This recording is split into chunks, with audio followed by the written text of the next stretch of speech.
Yes, ladies and gentlemen, it's June 14th, and the boys are back in town to break it all down. It's Monday, and that means not one, not two, but 3 hours of Raw, and that is just too big of a task for any one man, so we have three of us. I'm joined by Raj Giri and Chuck Carroll. I'm Jack Farmer.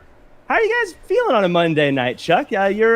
You're filling in for Justin, who's out showboating on a boat somewhere, living the dream. How are you doing joining us on a Monday? I'm not too bad. Raw exceeded my expectations, in all honesty. The bar set kind of low, but it exceeded my expectations, so I'm definitely happy to be here tonight. Yeah, that's the whole thing is always under promise, over deliver, right? Absolutely. Raj, how are you feeling? Kind of sleepy. I thought it was a long show, and that main event, that segment, it was basically like 45 minutes from when they started with AJ and Drew until the end. So it was long, but I'm feeling good. Yeah, it's definitely and while everyone's settling in and finding their seats, as I like to say, it was definitely that main event. And we'll talk about it in more detail. But yeah, when those guys started coming out, I was thinking, are they really going to take this to the end here? But then you realize that there's a formula with Raw, and they didn't do the thing where they add tag team members after the commercial break yet. And you go, oh yeah, they got to do that thing where they start as a singles and then go to tag team after the commercial break that they love to do. It all kind of came together, but overall, I thought this was a pretty good episode of Raw. I know I say that every single week, and everyone gives me a hard time, but I actually thought this one was a pretty decent go-home show overall, all things considered. Yeah, and everyone in the chat, thank you guys so much for joining us in the chat as you guys all come on in. Christian and John and Stream City and Joseph Boza. CC Funk got in early. Shout out to you guys. But yeah, while we're kind of waiting for everyone to get in here and get ready for the review, let's talk a little bit about everyone's favorite thing in pro wrestling, ratings. We'll start with AEW. Friday's new edition of AEW Dynamite that had Adam Page and 10 defeating Brian Cage and Powerhouse Hobbs in the main event drew 487,000 viewers on TNT, according to Nielsen. And that's via Brandon Thurston on WrestleNomics, which was up from last week's 462,000. SmackDown, on the other hand, it drew 1.853 million, which was also up from the 1.8 million viewer average, and that's from TV Line and TV series finale. Actually, those were the preliminary numbers. So the final numbers, we don't have them on the site yet. Mark's working on it, but it was actually also from WrestleNomics. 1.944 million was the final number. So it's the best number they've done on SmackDown since May the 7th, but it's still kind of in the range of what it does. So, up against the NBA playoffs and everything, they've got to be pretty happy with that. So, up from last week, in the 18 to 49, it was 0.48, down slightly from the 0.50 last week. So, pretty standard week for SmackDown. It was It's interesting. SmackDown's still doing good. I've always maintained, I feel like AEW just does not promote the fact that their show's on Friday enough. I hardly see it anywhere. Chuck, any takeaways on the ratings? Yeah, here's the thing, right? So everybody wants to go doom and gloom with these small ratings for AEW. The thing of it is you got to remember there are a bunch of factors at play here. Number one, it's still not the time that the majority of the audience is used to, right? Everybody's still trained for Wednesday nights. So it's only been, 3 weeks now that they've been on Friday nights. You can't expect to have a seismic shift with the majority of the audience coming over in that short time frame. I don't care if it's wrestling or anything else. When a show switches nights, it just takes time for the audience to follow. The other thing is, it's still Friday night at 10 o'clock, man. That is a dead time slot. And the only reason SmackDown is able to maintain is because, as I said just a minute ago, the audience is trained for that Friday at 8 p.m. time slot for WWE, right? So that's where they know to go at Friday at 8. AEW fans still haven't gotten Friday at 10 o'clock, but I will venture to say, I would hazard a guess, I'm not sure that we have these ratings, the +7 ratings, which is live plus 7 days of DVR viewership, I'm sure that they damn near quadruple their viewership with the delayed viewing, because I just think 10 o'clock, man, that's so hard to draw a live audience. Yeah, so again, AEW 487,000 viewers, up a little bit, up 5.4% from last week. Like you said, it's just a bad time slot, and that's going to be the Rampage time slot. Granted, it's going to be 1 hour as opposed to 2 hours, so that'll help it some. And it's going to get a big push early on, but yeah, I don't know. It almost seems like it'd be better to just go head-to-head with SmackDown as opposed to that 10 o'clock hour. I would think so. I think it'd be much more likely to get flipped back and forth as opposed to, because that last out, that late on a Friday just screams record it and watch it later to me. Right. But I mean, we'll see. Of course, we also don't know how much. At least I don't know how much choice AEW has in the matter. They may have said, "This is your spot. You better make it work too." Right.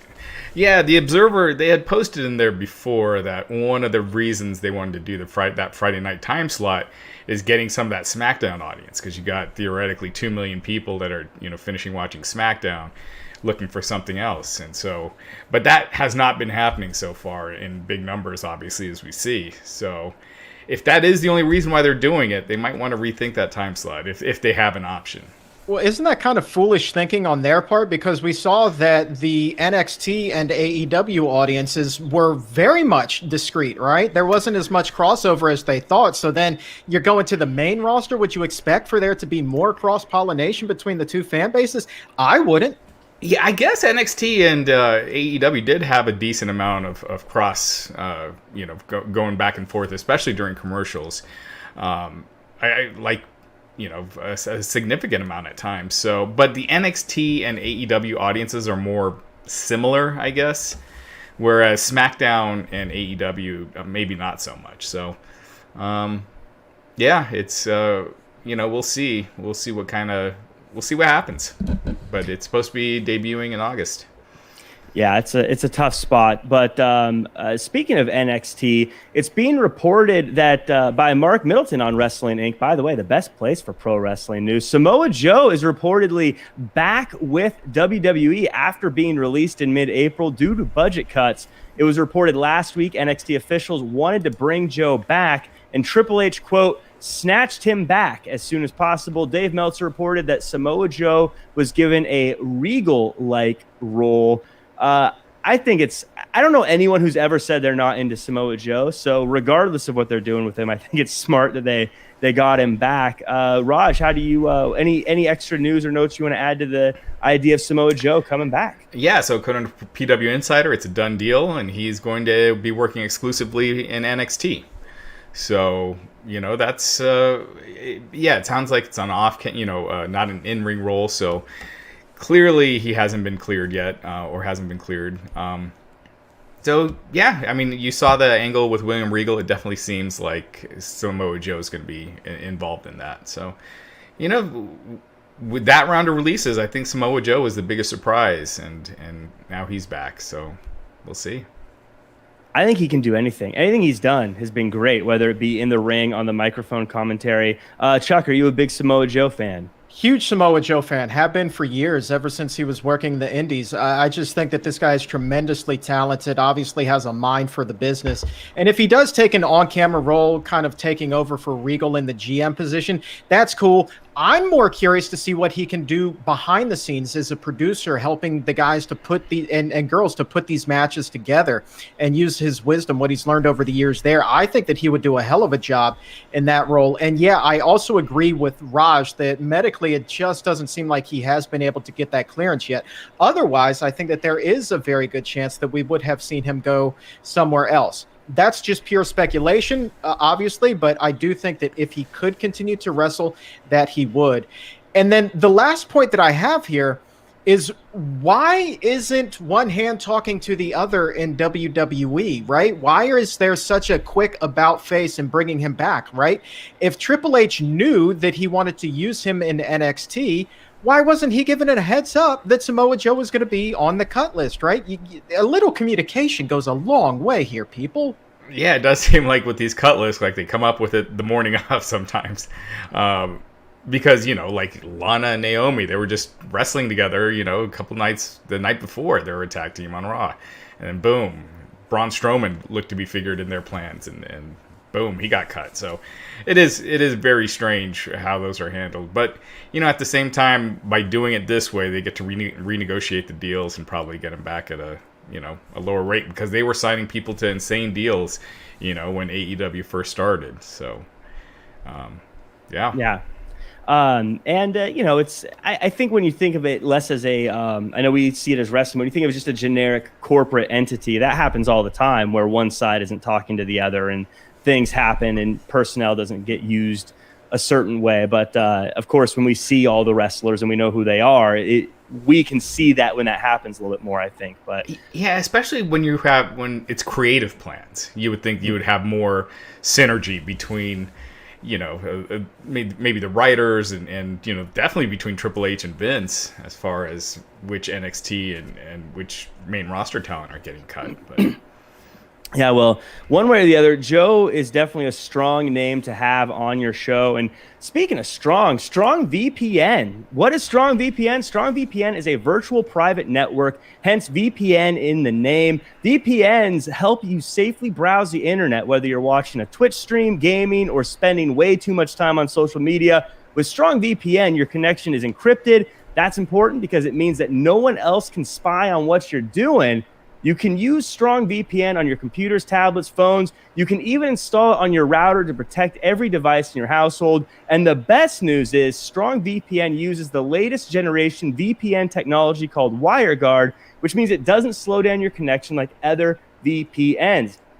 Now, for listeners of the show, Strong VPN is offering an incredible 65% off. That's just $350 for the first month or $27.99 for the year. And here's everything you get with Strong VPN. You get apps for iOS, Android, Mac OS, Windows, and more. Access to 950 VPN servers, none of which log your information. More than 59,000 anonymous IP addresses protecting your personal privacy. So go to strongvpn.com/INC and claim your 65% savings. They have plans starting at just $350 or $27.99 a year.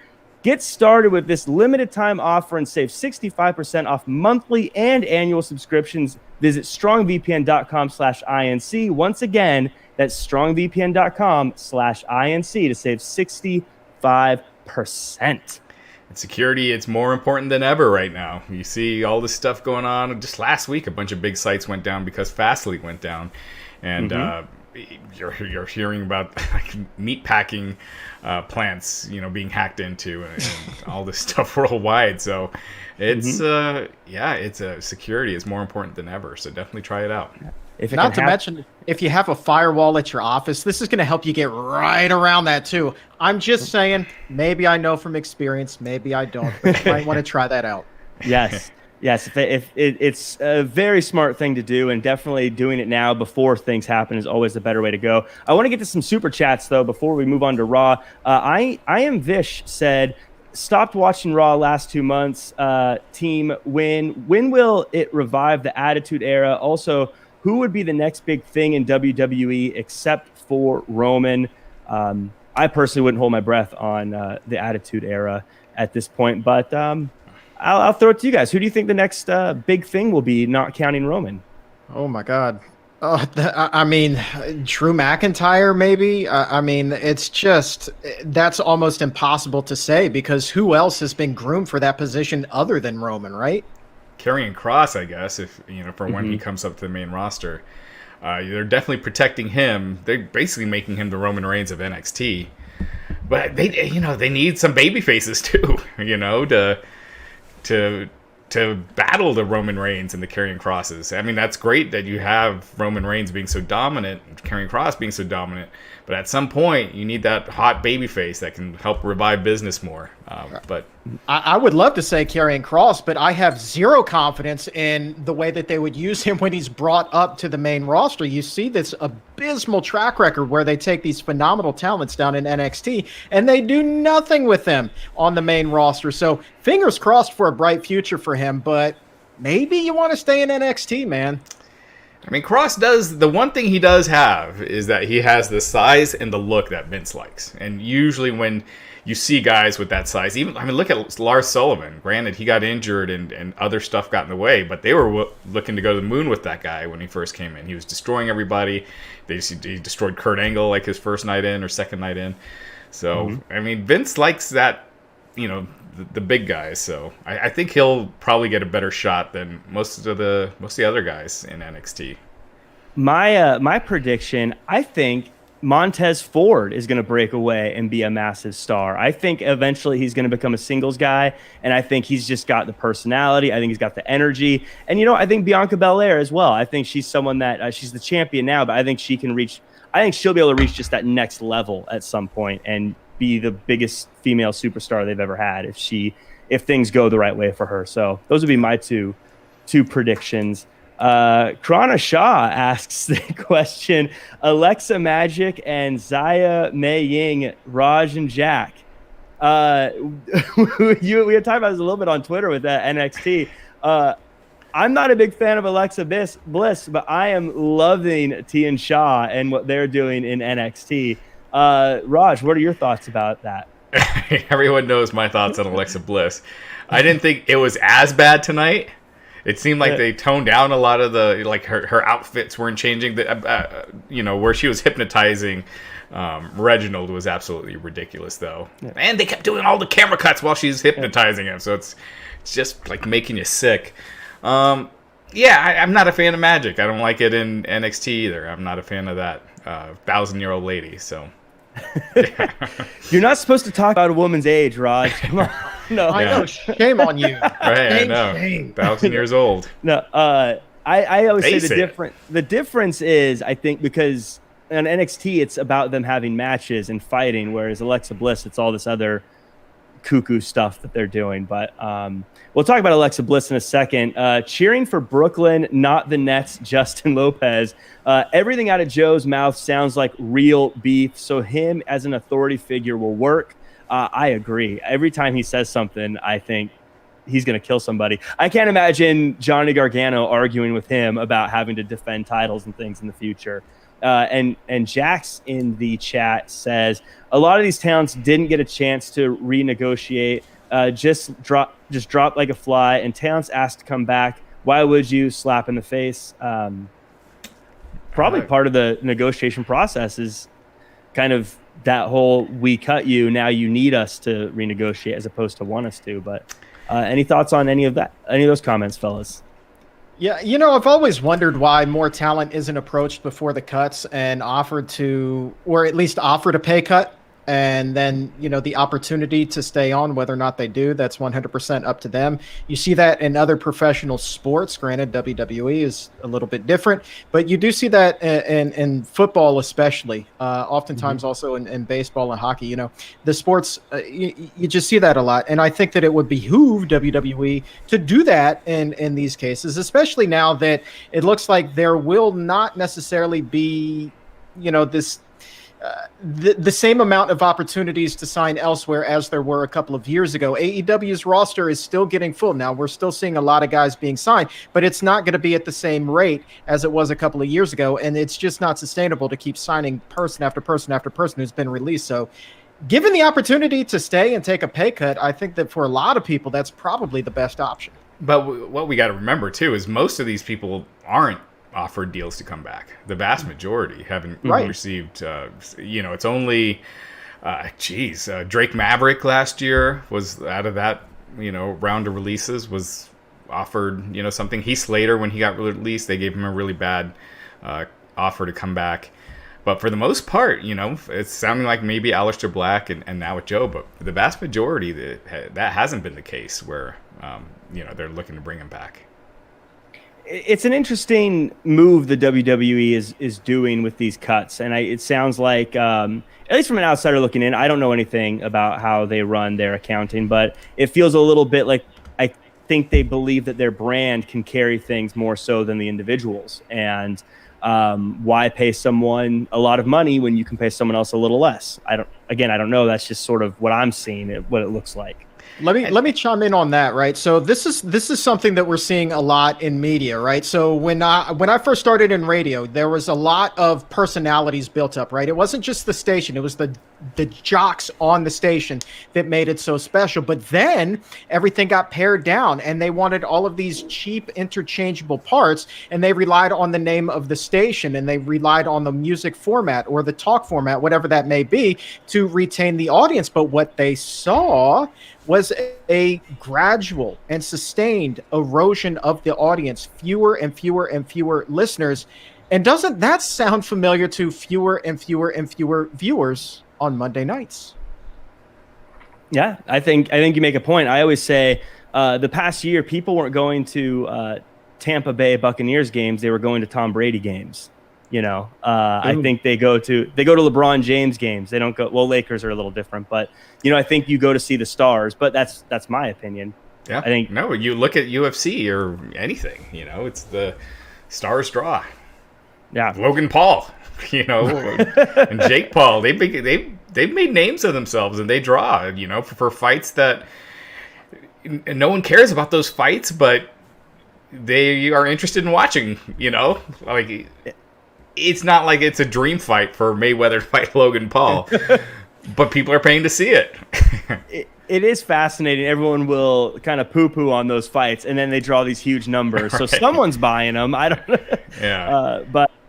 Yeah, interesting. I mean, you just look any time in wrestling when it's been strongest. It's always been when they have usually a strong baby face. But when you have a strong act on top, with those stars, it's not just the mundane product every week. It's Goldberg or the NWO or Stone Cold or The Rock and Hulk Hogan, and we just don't.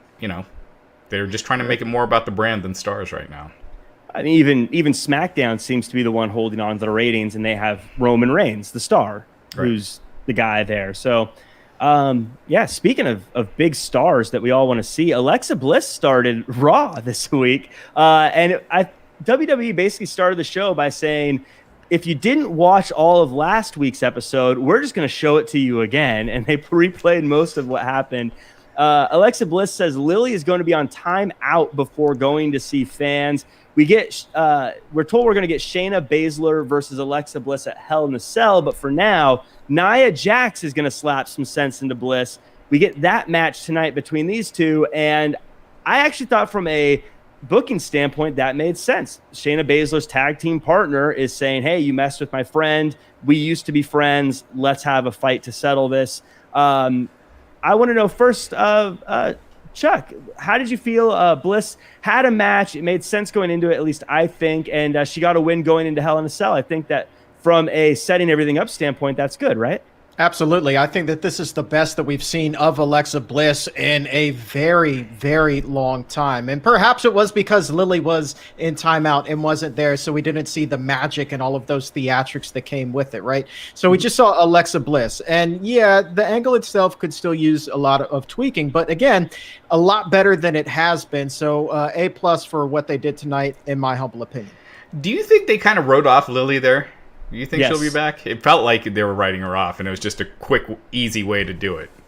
It felt like she literally said, we got a lot of bad letters, and so we are going to put her away, especially since fans are coming back.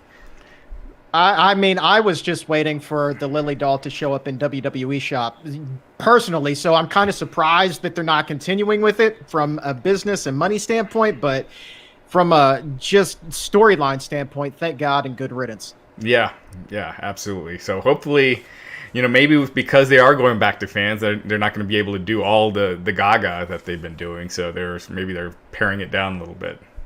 There is a part of me that's frustrated, though. We watched so many of these videos and so much of this stuff, and it built up for months, and every episode we'd see more of it, just for them to say, oh, she's on timeout, fans are back, never mind. Isn't that the whole Fiend angle? And, with him getting burnt to a crisp, it just comes back to losing 5 minutes to an RKO. I mean, the payoffs have not been great with the Fiend and Alexa Bliss. It's like they come up with different special effect ideas every week without thinking about a good, compelling story, where to go, chart out the ending and then kind of work backwards from there. And they haven't been doing that. It's just trying to show off what they can do with their special effects.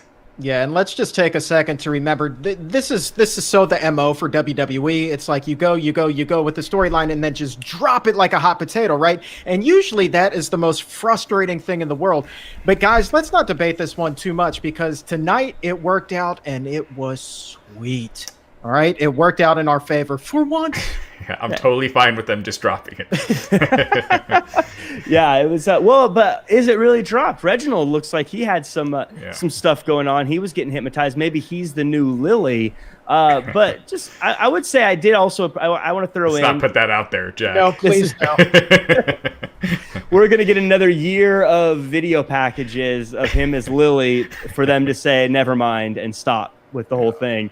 But hey, this was a match we hadn't seen in a while. It was fresh. It was new. That the biggest critique we always have on this show is we get the same matches over and over. We haven't had Alexa Bliss versus Nia Jax in a while, and it was new. It was something different, right? Yeah, it was good to see her actually wrestle a match for a change. I thought that for the first time out in how many months, she did quite well. Not nearly as much ring rust as I would have suspected.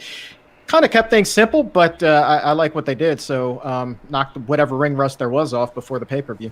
I'm glad they did it this way because, when she had those matches with Asuka, they were starting to bury Asuka. Like, it was making Asuka look like a dope. And, when the lights go out, she comes back, they come back on, and her outfit, Alexa Bliss's outfit has changed, and Asuka's all scared.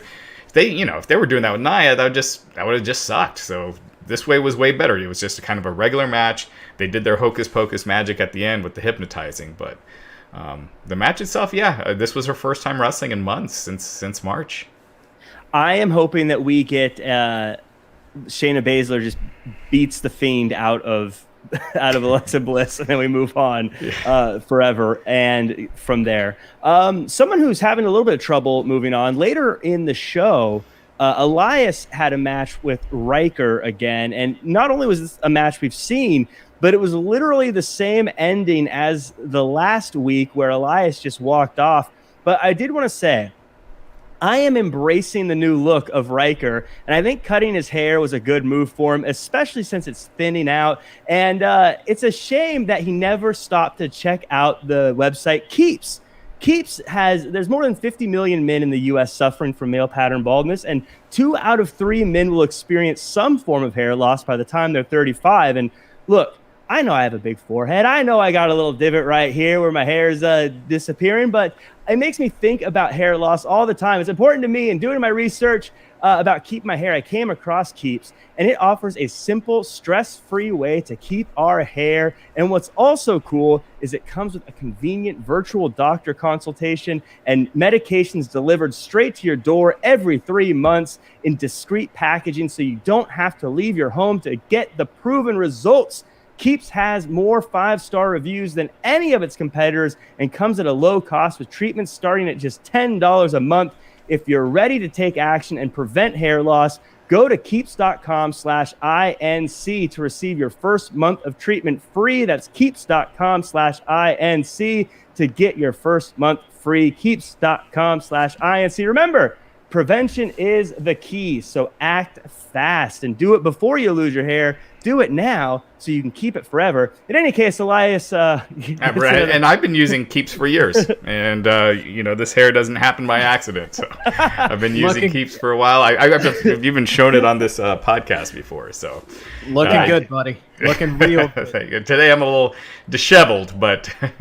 Hey, no, it looks good. It's strong. It's thick there. That's the beauty of it. Like I said, you got to do it now. You can't wait until it's too late. You got to check it out now. Anyone who's ever thought about it, especially if you have it run baldness run in your family and you're like, I got to deal with this now. Do it now before it's too late. That's what I call it. Keeps. They don't call it, you got to keep it. That's the thing. So, in any case, Elias gets another count out, and I'm thinking maybe at Hell in a Cell they have a zombie enforced lumberjack match. Any thoughts on these two?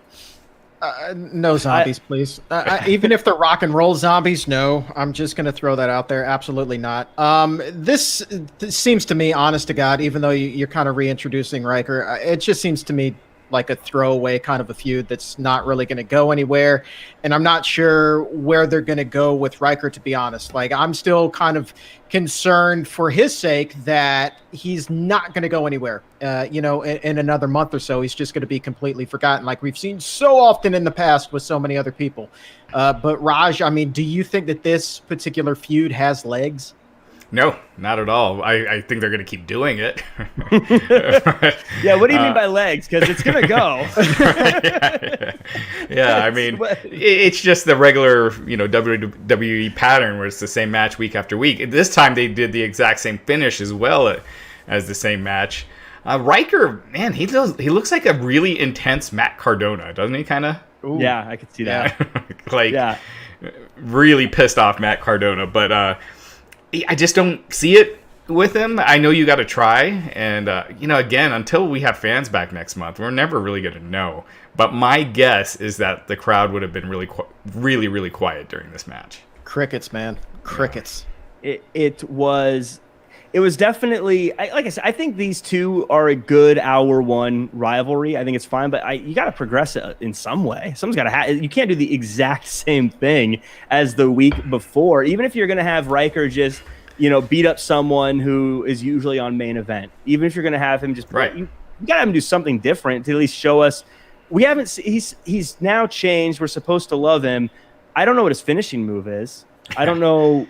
Like, I haven't been told why I should like him either, other than Elias doesn't like him.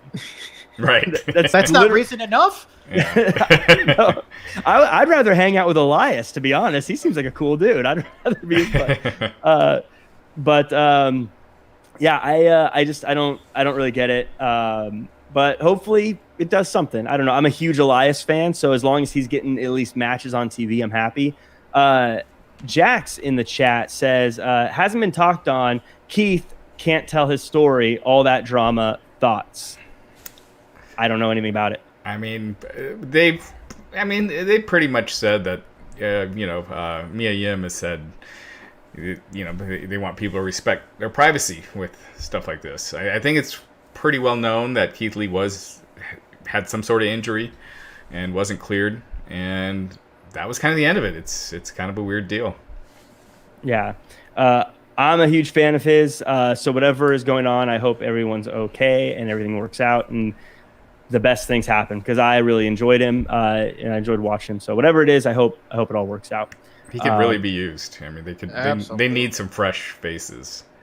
I thought he was going to be a huge star when he came up, and hopefully he still can be. But I thought he was one. We say it so many times with NXT. Can't miss. No way it'll go wrong. I thought the same thing about him, especially after Survivor Series. But again, I have zero idea of what's going on, so it's kind of weird to comment on because I don't even know. But but in any case, Nikki Cross and Charlotte had a match. Charlotte still wants to get her win back. And the story with their match here was basically, can the underdog Nikki Cross continue to keep her win streak going, or will the Queen finally get a win here? And as a match in a vacuum, I thought they actually played with it pretty well with the, Nikki Cross going for the roll-up after Ripley's music hit, but then Charlotte kicking out, and you're like, oh, is this going to be it? Nope. Okay. And there's kind of teasing us a little bit there. But in the end, Charlotte did get distracted. She got counted out, and Cross gets another win. Charlotte tries to beat her up afterwards. Ripley just takes her out, though. Chuck, I want to get your thoughts on Nikki Cross and this win streak she's on. That is a win streak, but not exactly the proudest of win streaks. Yeah, I'm glad that she's getting some TV time, to be honest with you, and I'm not sure how much longer this win streak is going to continue. Unless I missed something, I kind of got the impression that tonight may be the last time that we see her in a while, right? Because then you saw Charlotte and Rhea later on in the show without Nikki Cross anywhere to be seen. So where do you go with her now that she's no longer a factor in that title picture, right? So what's next for Nikki Cross? I don't know. I could very well see that being the end for her for the foreseeable future, unfortunately. Well, they did say that she's supposed to get the next title shot, right? With whoever wins. So, to your point, Chuck, they're not booking her strong in these. They're making her almost like a heel by celebrating winning by a fluke. And, it doesn't seem like they have big plans for Nikki. And I got to say this too. I think Nikki's, has been doing what she's been given. She's been doing well with it. But has this done anything to make you more excited about Charlotte versus Rhea Ripley, which is your title match, at Hell in a Cell this week, this Sunday? And I just feel like it's just diluted it, and it's done nothing to build that match. No, the pull apart toward the latter part of the show was much more intriguing to me than the Nikki Cross segment earlier. But I will say, look, man, Nikki Cross is another one of those talents who they have all the talent in the world. And if given the right opportunity, man, she could just do big things. She could be really great, but she's been stifled, unfortunately, with this character. But to your point, Raj, she's doing the best she can with what it is she's being given. Yeah. Yeah, I think she's someone that jumps off the screen at you because she's got so much energy and she's so fired up about everything she does. How do you not get excited for whatever she's doing?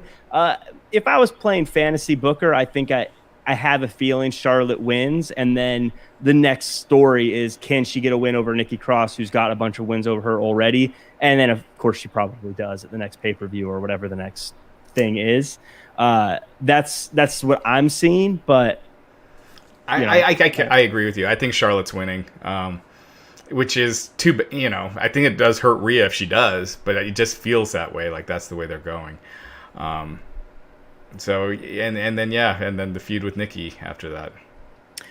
Yeah. So and let's talk about Ripley. She had a match with Asuka later in the night, and I thought they had another great match. But first off, I want to say on commentary, and whether it's commentary, announcers, GMs, we need to stop saying "run it back." I feel like we say that about 6 times every single week, and all it does is highlight that we're seeing the same matches over and over again whenever they say "run it back," until they have Backlash "Run It Back" or whatever their pay-per-view name is. But so Ripley finally gets just a clean win over Asuka, and then they have the pull apart that was meant that Chuck, you mentioned earlier. I thought that this was a great moment. The fact that Ripley gets a big win over a big competitor, Charlotte comes out, they do the big pull apart. It just felt like Ripley came off looking so strong in this episode, and Charlotte did not at all, which makes me think that's why she's probably going to win at Hell in a Cell. But I thought this on its own was a really great way to build towards that match. Raj, did you like how this went down? The Asuka pull apart, Ripley, all that good stuff.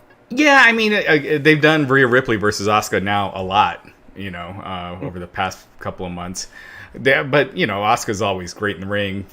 She's always outstanding. But I'd like to, I wish they would freshen it up more. Have Rhea beat in, a developmental talent or someone like that. But I did like the pull apart at the end. I thought that was good.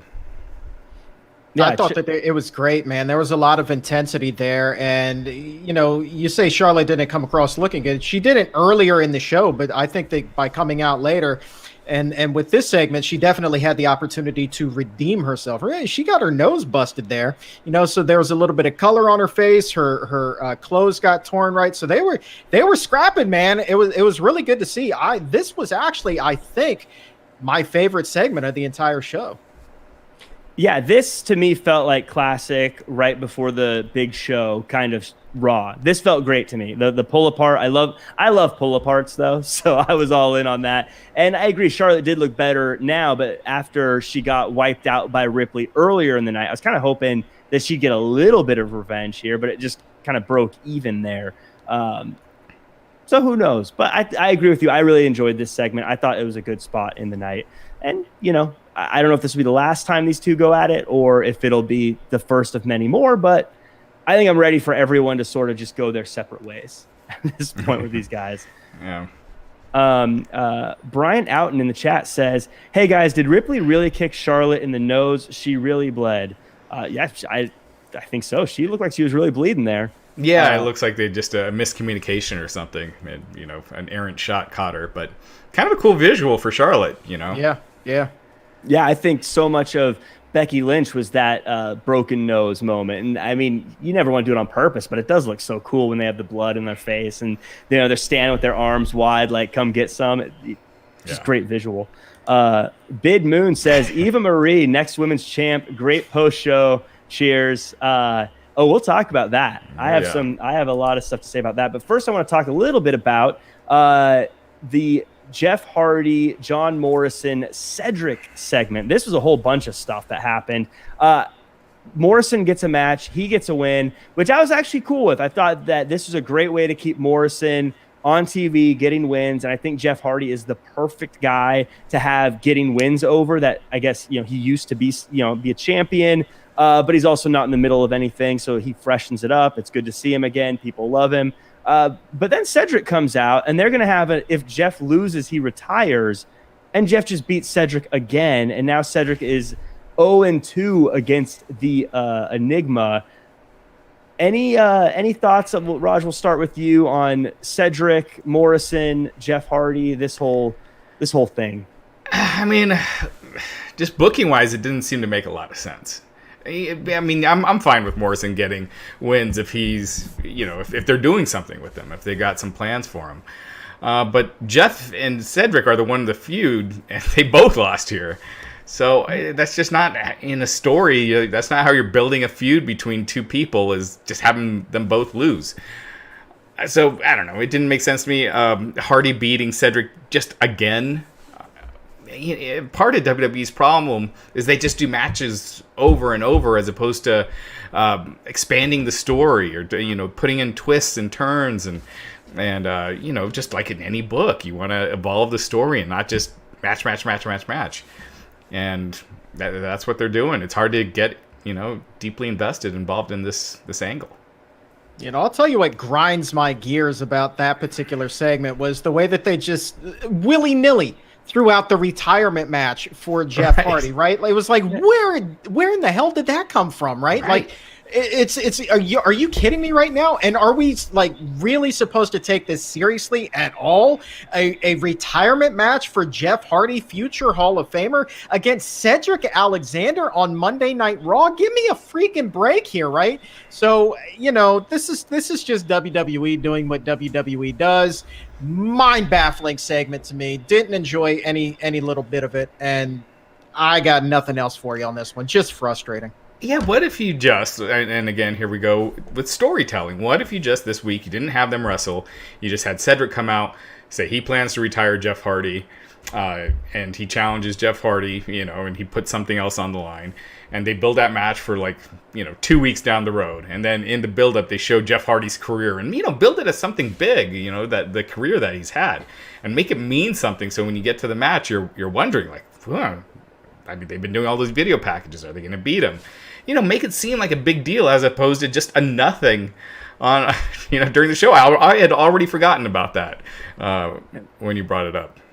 It was, and I don't like to play fantasy booker too much because then I just feel depressed because it doesn't go the way I think it should go. But I feel like you could have easily just had John Morrison versus Jeff Hardy in a vacuum on its own. That would have been great. And then just a little backstage thing where maybe Jeff Hardy is speaking to a younger person from NXT. And then the younger person from NXT has the match with Cedric. Then next week, Cedric says, hey, you tried to give that guy advice and he lost. I'm better than him and I'm better than all the advice you have or whatever. And then you move on to their match. But they don't need to be in the ring together every single week. Right. Like they can have these things where they're connected, but not necessarily in the ring, one right after the other.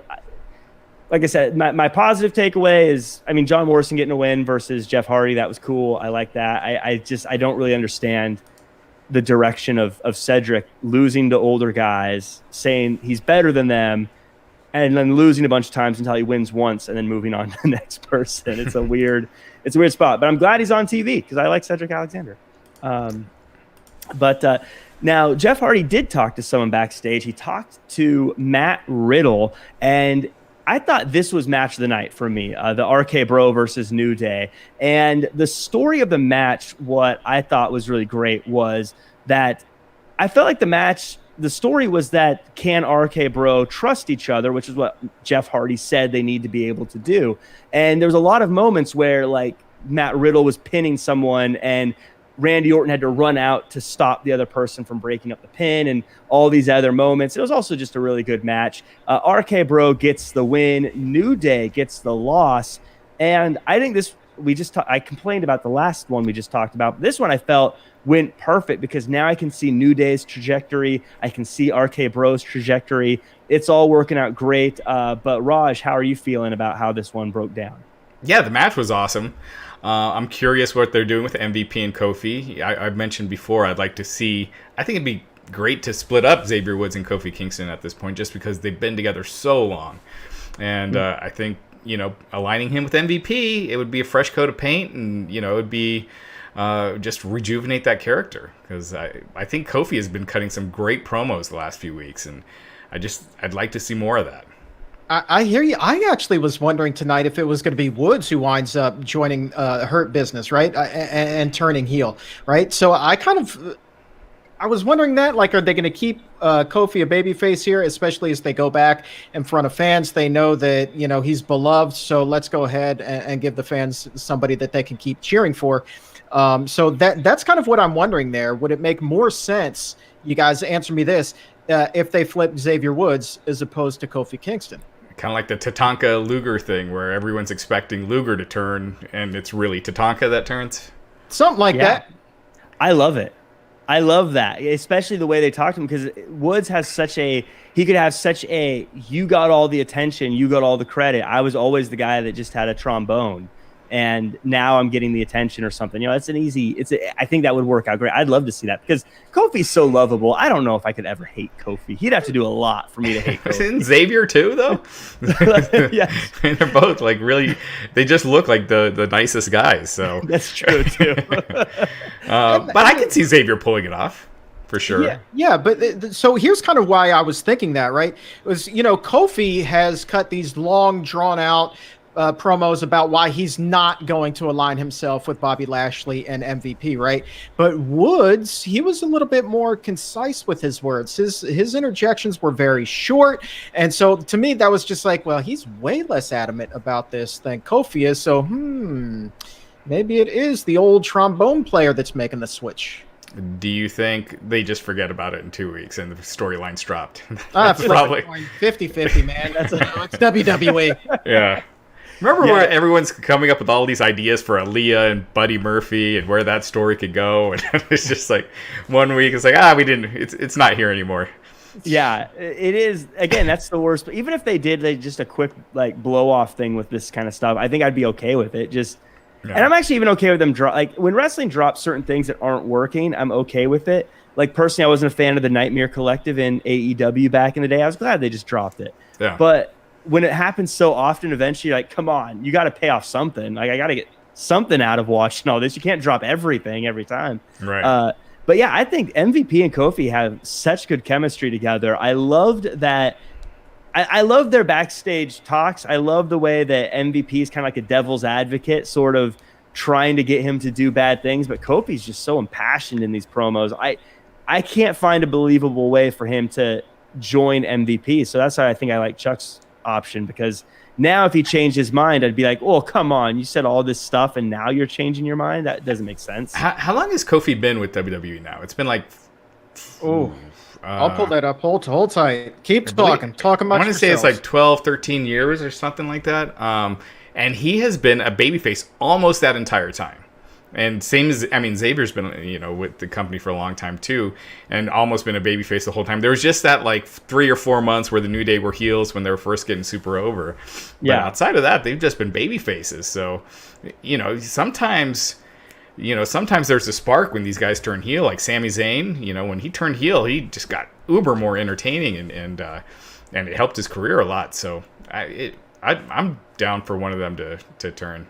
John McCarthy in the chat saying 15 years, 14 years. Yeah, he signed a developmental deal in 2006 and has been with them ever since. Yeah. So do you think Kofi versus Lashley at SummerSlam, and that's when they turned Woods, is the big surprise? I think I would like those two to have a match. I think there's just too much hype right now on Brock. Anyone who's not Brock is going to be a disappointment at SummerSlam. So according to the Observer, like, Brock is not in the works. Yeah. I mean, that may be true, but it doesn't mean it's not going to be a disappointment if it's not for us. Yeah, I mean, I'm like, who else do you do? I mean, I think it's clear that, to me, that Lashley's winning this Sunday. So who else is there? I mean, Edge, I guess. I mean, they just haven't really built anyone up that well for a SummerSlam match in a stadium against Lashley. So, I mean, Kofi's proven in the past, at least, that he can get people fired up about him at that top level. So it's possible he can get back up there and be someone that could challenge someone like Lashley. And I think they could make it believable. But again, it's how do they get there? I trust MVP to make anything work. Everything he's touched has been gold. So if he's involved, I think he can make whatever he needs to work. Do you think, though, that Brock is even a draw as much anymore? Because it's been the same story with him over and over and over again. I don't think that his name carries the same cash as it once did, right? I think that story's kind of played itself out. I love Brock Lesnar, so I'm happy to see him come back. I think he generates interest, but you know, anytime you hear that name or and that music hits, you know, people aren't quiet. I do think that it's gotten very redundant with him and Heyman. With Heyman always doing his promos, Brock just standing there not saying anything. Brock never saying anything, I think, has gotten old, especially because you saw some of his promos in UFC, and the guy, he can cut a great promo if he wants to. They're not necessarily wrestling promos, but that's his own unique charm. So I still think he's an asset for sure. I don't think he's and with the right match, I think it could be big. But like Brock versus Seth, when they did that, it didn't feel like a big match. It just has to be the right opponent. And Brock and Roman right now with the Paul Heyman dynamic, I think it could be, if they really sit down and think of a great story and stick to it, I think it could be something cool. I'd love to see MVP and Paul Heyman go at it on the microphone too. I think that would be very fun to watch play out. We have a new master of the microphone, though. Guys, it's the Evolution. Are you ready for it? She had her debut match, and she looked dominant. Well, it was actually Piper Niven who had the match against Naomi. I love seeing Piper Niven on TV. If you're not an NXT UK person, you don't know who she is, but she's great. She does a lot of she had a lot of amazing matches over there. I was a little bummed out. They acted like they didn't know who she was when she had spent so much time on a WWE show. But I love this idea of Eva Marie saying that she is the winner, even though she didn't have the match. I think this is great. I think people are going to hate it, and so I think it's going to be amazing. Chuck, how'd you feel about Eva? I absolutely loved it. I thought that the act is going to be fantastic. I hope that this one does have legs and can carry for some time, because I was thoroughly entertained. When she announced herself as the winner at the end, and her voice even cracked because she was selling her victory so damn hard. Like I laughed out loud. Like this is something new. This is something fresh. And if you think back to before, when she actually was actively wrestling prior to her release, she was kind of in the same category as Lana, right? So she kind of struck me as being the type of talent who had a ceiling in the ring, right? She wasn't going to get any better than she ever was, but in this type of role, that can give her lasting power here. And really, to pair her with Piper Niven, I think this is kind of a really interesting couple, and I really want to see where they go with this. Yeah, I thought the, you know, not knowing who Piper Niven was weird too. It just feels like, you know, growing up when, you know, Mr. Perfect would be losing all the house show matches, getting pinned on house shows all the time, but they'd still on TV say he had a perfect record. And it's almost like that. Like NXT UK does not exist in the Raw universe, you know, like those talents are all outside of, you know, the story, I guess. But, you know, we'll have to see. Is this the kind of heat, you know, They wanted her to get heat, and man, people were losing their minds over this online. So in that case, it worked. Now, is it the kind of heat that's going to draw money, or is it the kind of heat where people change the channel? I thought it was entertaining this first week. I thought Eva was great in that role. And she's, you know, at first when they were airing those vignettes, I was like, oh my God, are they bringing her in as a babyface? Because that just will not work. And her being a heel, I think it's great. I saw someone say online somewhere that they think that she's going to have Piper win the title, but then Eva's going to take it. And I think that would be a phenomenal moment. And then, I mean, you can see how it would play out. And I feel like it'd be so satisfying. Then eventually Piper turning on Eva and then going at it. I don't know. I think it works out in so many ways. But yeah, I don't get the NXT UK. I'm very frustrated over the NXT. That grinded my gears, Chuck, that they have this person, like, it's your own company. You can talk about it. Why not, at the very least, that, yeah, she was great in NXT UK, dominant, beat people up all the time. It doesn't hurt anything. Why are you pretending that it didn't happen? It's such a weird... Yeah. Look, man, I get that the viewers aren't as high, but, like... they call it the WWE Universe, but they are all very much separate universes. There's the main roster, and then there's everybody else. We've seen that from regular domestic NXT call-ups. We've seen them be completely different people, right? So that's just kind of the way that it is. And I also wonder, like, if there's some sort of internal research that shows that NXT UK people aren't necessarily watching Raw and SmackDown, so you can go ahead and bring in a Piper Niven like that and call her a mystery woman, and that will kind of work out. Theoretically. I mean, you're probably right. I'd imagine that a lot of the NXT UK viewers might not be watching a lot of Raw, 'cause that's definitely a niche market, I'd assume.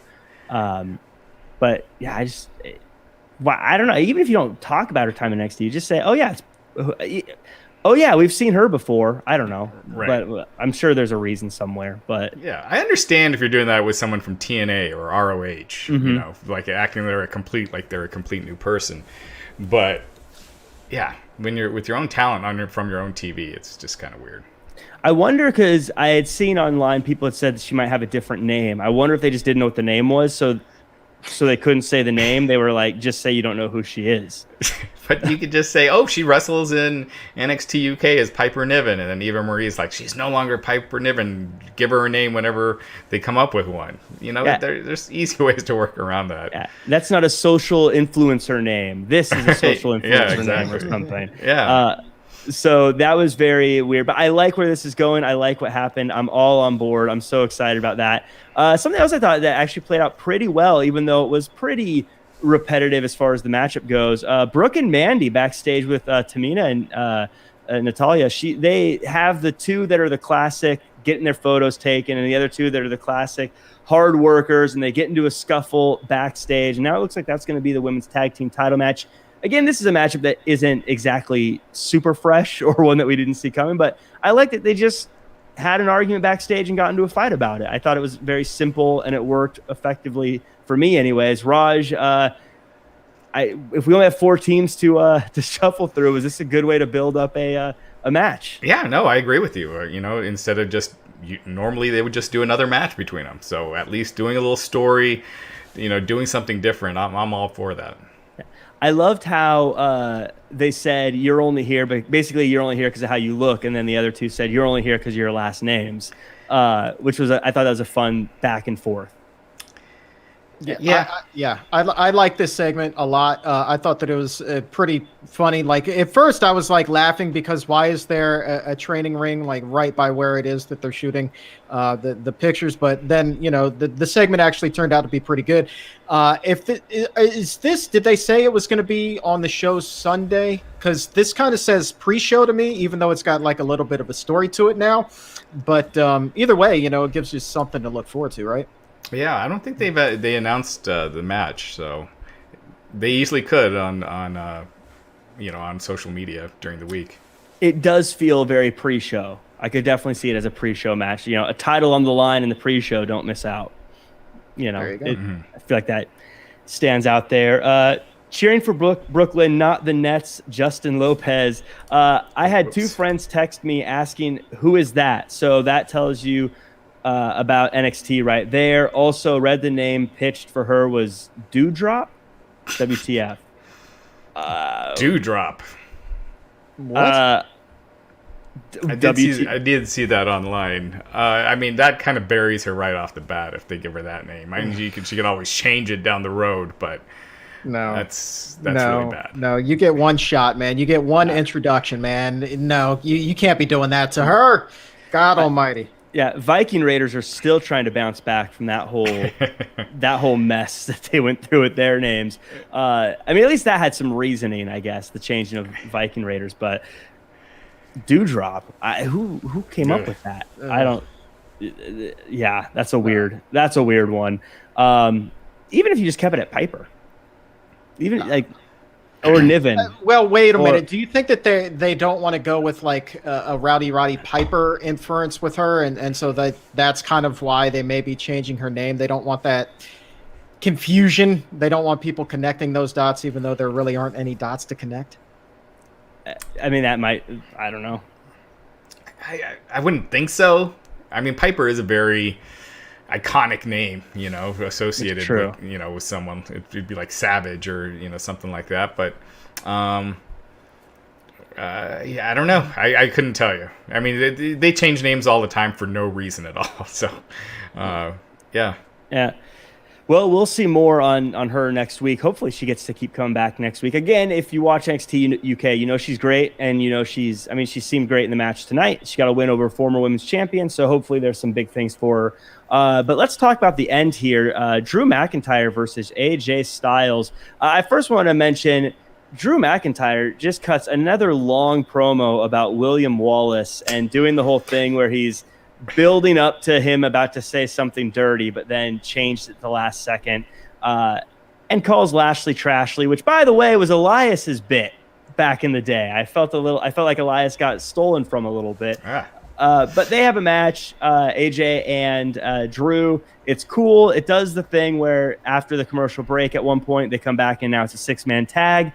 Omos looked great. Lashley gets pinned after a Claymore. And we set the stage. We're going to Hell in a Cell. Chuck, the madness of the final moments of the show. I mean, cool, man. I don't know, man. I kind of go numb when you get these tag matches that just get thrown together, right? You knew it was coming as soon as the Viking Raiders came out to ringside. I'm like, son of a bitch, they're going with the tag match. And sure enough, that's what they did, right? So in all honesty, I'm just going to flat out tell you, I was only half watching at that point because I was half expecting Teddy Long to come out, play it. We got ourselves a tag match, right? Yeah. And so we got that. Minus Teddy Long here, man. But I'm just so freaking over everybody being thrown together like that. Yeah. I'm just, And it's one thing when you change a match to a better match, but they're changing it to a worse match. Like Drew versus AJ feels bigger. And then to change that to a watered down version of that match. I think they just wanted Drew beating Lashley, so when Lashley beats him next week, it's at least Drew has a win over him or something like that. But yeah, I thought Drew's promo, he's a good promo. I mean, he's really good on the mic, but the stuff they're writing for him, this is like a history teacher, and it's just brutal. He really sounds like he watched Braveheart for the first time a couple weeks ago, and it's just been all about it. He sounds like he's reading the back of the DVD cover. Right. It's like William Wallace looked a lot like Mel Gibson. You're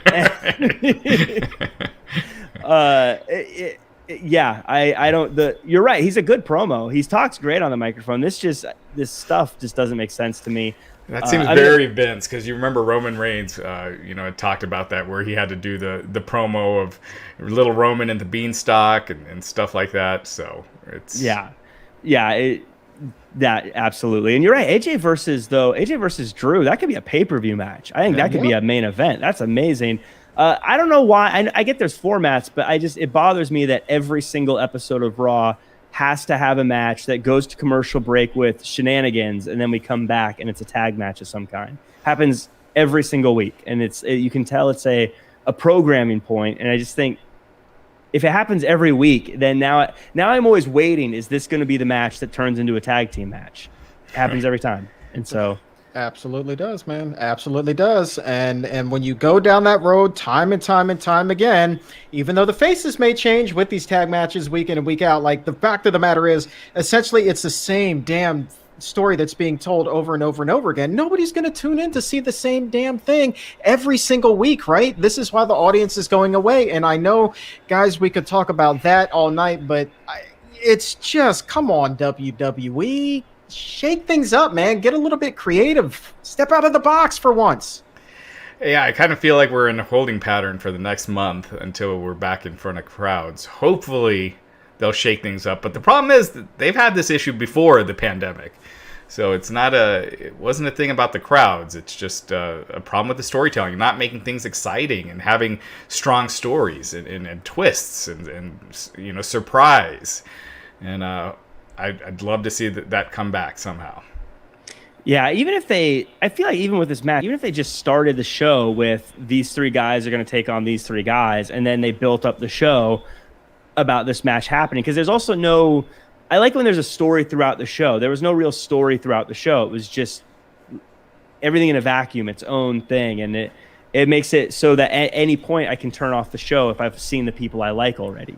Yeah, and it's basically, it's 45 minutes of TV time. This whole main event segment from, when it started to the end, 45 minutes to basically get to Drew pinning Lashley. I mean, that's a long time to get to that one spot. Yeah. And just wasn't my favorite, but hopefully we're almost done with the Drew McIntyre versus Bobby Lashley. I was actually thinking about it. When you think about how long they've been going back and forth, and you think about how many challengers Roman Reigns has had in that time and how many different people he's gone through, it really highlights, like, geez, they have been going back and forth forever. And then when I saw that it was Orton versus McIntyre last year at Hell in a Cell, I was thinking, Orton was the last guy that Drew McIntyre had a feud with before Bobby Lashley. And that was the last Hell in a Cell. Jeez.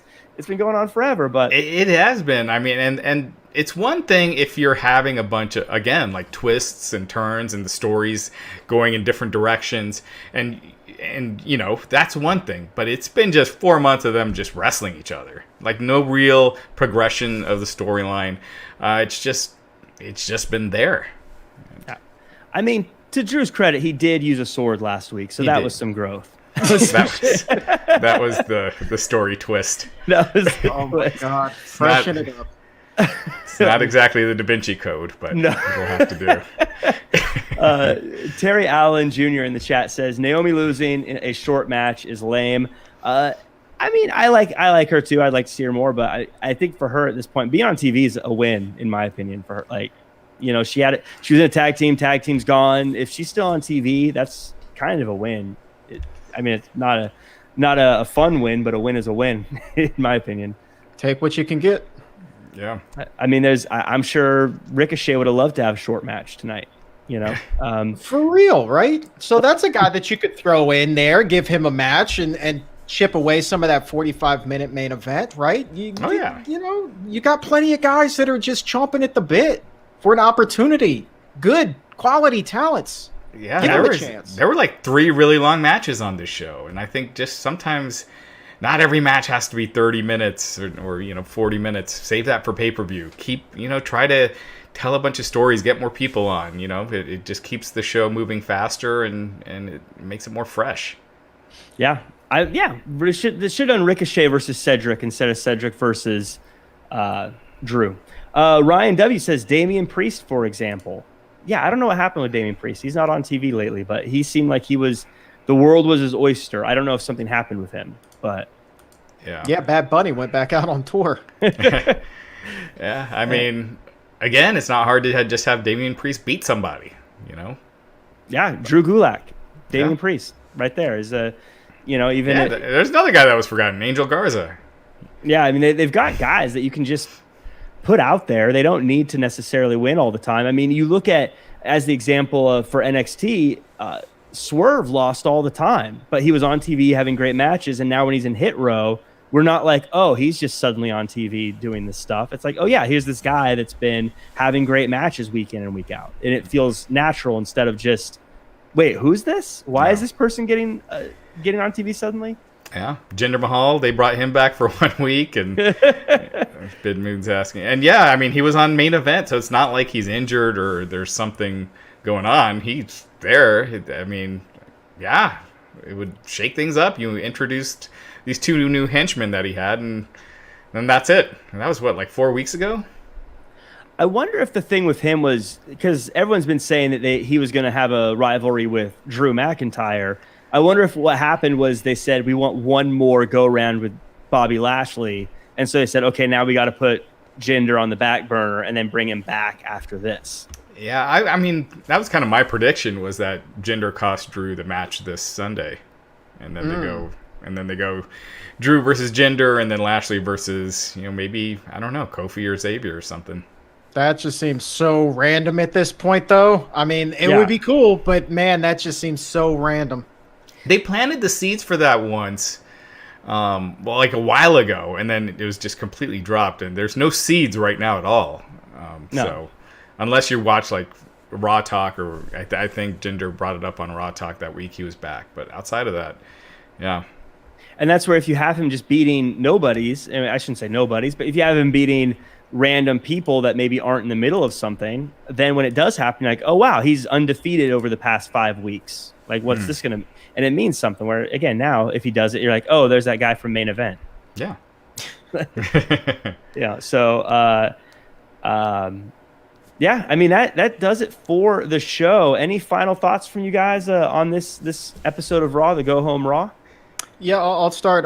I will say, despite the negative talk here, I still think that tonight's show was better than Raw has been in recent weeks. And as far as a go-home show for a pay-per-view, there were actually a few things that made me want to say, well, yeah, I'm looking forward to watching on Sunday night. The main event tonight, not so much, but there were other things that I'm kind of curious to see. So overall, I mean, I would give tonight's show like a B-, which, again, for a go-home show, much better than we've seen from Raw of late. Yeah, I'd give it a D+. Like, as far as, again, was there anything on the show where you're like, wow, that was awesome, or that was super exciting? It had some good action, and I'll give it a C. I'll give it a C-, because the New Day RK Bro match was really good.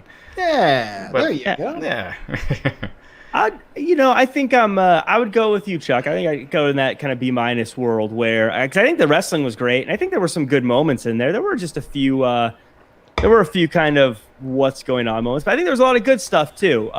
When exactly does what date are they back in front of crowds again?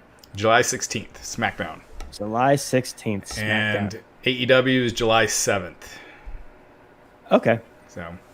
Oh, isn't AEW? Oh no, they're on tour July 7th for AEW because they're already in front of fans now. Right. Yeah. That they're at a Daly's place. Yeah. Okay. Well, yeah, that'll be fun. Can't wait for that.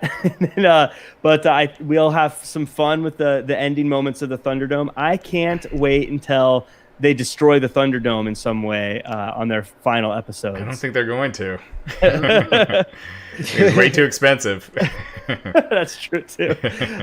And you never know when they might need it again. Right. So maybe just it'll be on Wrestling Treasures in 20 years. Oh, you stole it from me. I was like, Wrestling Treasures season 5, man. Well, that does it for us. We have the Wrestling Inc. NXT after show tomorrow, as well as the SmackDown after show on Friday. Roger, are we doing an AEW after show on Fridays? No, not right now. Not until they're back on Wednesdays. And then, so we have that, but then we also have all the daily stuff. So always make sure you're checking out everything on Wrestling Inc. That does it for us. So make sure to tune in tomorrow for the NXT after show. I am Jack Farmer with Chuck Carroll and Raj Giri, and we will see you guys next time.